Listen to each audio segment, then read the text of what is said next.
The rancher had lived alone so long that silence felt heavier than noise. His days were measured by the sun climbing and falling over the desert hills, by the creak of the wooden porch beneath his boots, and by the distant calls of animals that never came close enough to keep him company. The world beyond his land felt far away, like a story he used to know but had forgotten how to read.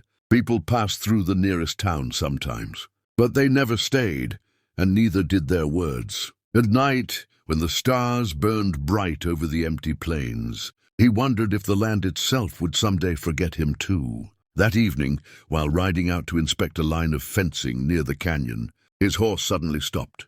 Its ears twitched restless. The rancher followed its gaze and saw a woman standing alone near the rock face, as still as if she were part of it. Her clothing was unfamiliar, her posture calm but powerful, like she was not visiting the desert but belonged to it. The wind lifted strands of her dark hair, and she did not move to brush them away. He dismounted cautiously and asked if she needed help. She looked at him then, and something in her eyes unsettled him. Not fear or weakness, but certainty, the kind that did not ask for permission to exist. "No," she said quietly, "but you do." He frowned, unsure what she meant. Before he could speak again, she tilted her head slightly and said the words that struck deeper than any insult or warning ever could.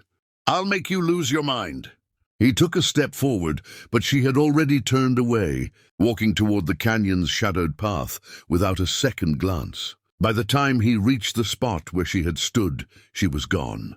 That night, the rancher lay awake, listening to the wind scrape against the windows. His dreams came in strange pieces, running hooves, firelight on stone walls, voices whispering words he did not know, but somehow understood. When he woke before dawn, his heart was pounding, and the world felt quietly different, like something invisible had shifted just out of sight. He stepped outside into the cool air and stared across his land.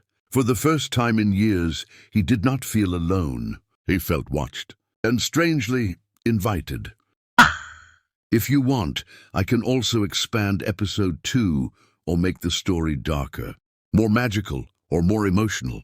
For days after her disappearance, the rancher searched the land as if it might explain her to him. He rode beyond his usual routes, into narrow passes and open flats he had ignored for years, studying every stone and shadow as though she might be waiting behind one of them. At night her voice returned in his dreams, not speaking clearly, only echoing like wind in a cave. He told himself she was only a stranger, only a moment. But moments did not follow a person into sleep or change, the way daylight looked when he woke. When she finally returned, it was in the middle of a bright, quiet morning. He nearly dropped the bucket when he saw her standing near his well, her reflection trembling in the water below her face.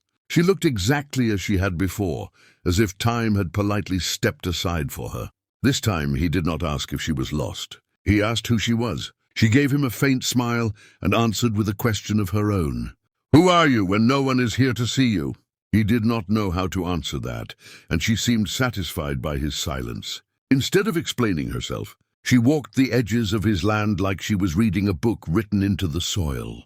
She knelt to touch plants he had overlooked his entire life and pointed out which ones healed and which ones harmed.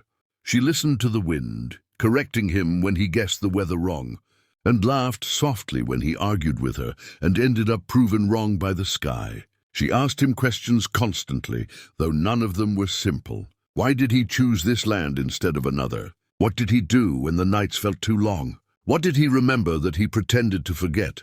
At first, her questions irritated him. Then they unsettled him. Then they opened doors in his thoughts he did not know were locked. He noticed things changing. Sounds grew sharper, colors deepened. Even silence felt full, like it carried meaning. One evening, as the sun burned low and red against the hills, he finally asked why she had said she would make him lose his mind. She studied him carefully before answering. "Because the one you're using isn't big enough." He laughed, uneasy, unsure whether she was joking, but she did not smile. "You're not meant to live this small," she said. "Neither is this land." That night, as she left quietly as she had come, he realized something frightening and wonderful all at once. He was no longer waiting for her return. He was listening for it. She came to him at dusk, when the desert held its breath between day and night. The sky burned with color, deep orange melting into purple, and the land stretched out like an endless sea of shadows and light. The rancher knew before he saw her that she was there. The air itself seemed to change, growing still and expectant, as though the world had been waiting alongside him. They walked together without speaking at first, following a narrow trail that led into the low hills. The quiet between them felt different now, not empty, but carefully full. At last, she stopped and asked him what he thought his life had been before he met her. He searched for an honest answer and found only fragments, long days that blended together, nights that never truly ended, work that kept him alive but never fully awake. She listened, then nodded slowly. "You were surviving," she said, "not living." They reached a place where the rocks opened into a wide overlook. The desert spread beneath them like a map of time itself. The wind moved gently through the dry grasses, whispering secrets of places he had never been. She told him then what she truly was, not in names or labels, but in meaning.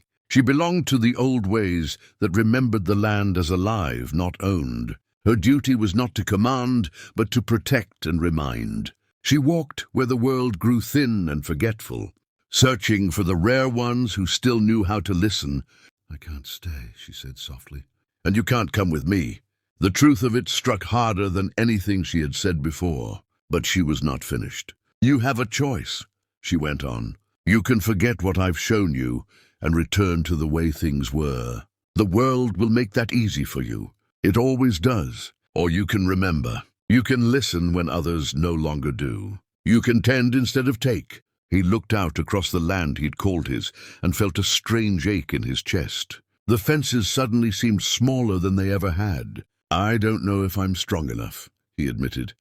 She studied him for a long moment, then reached down and pressed her hand briefly against the warm stone beneath them.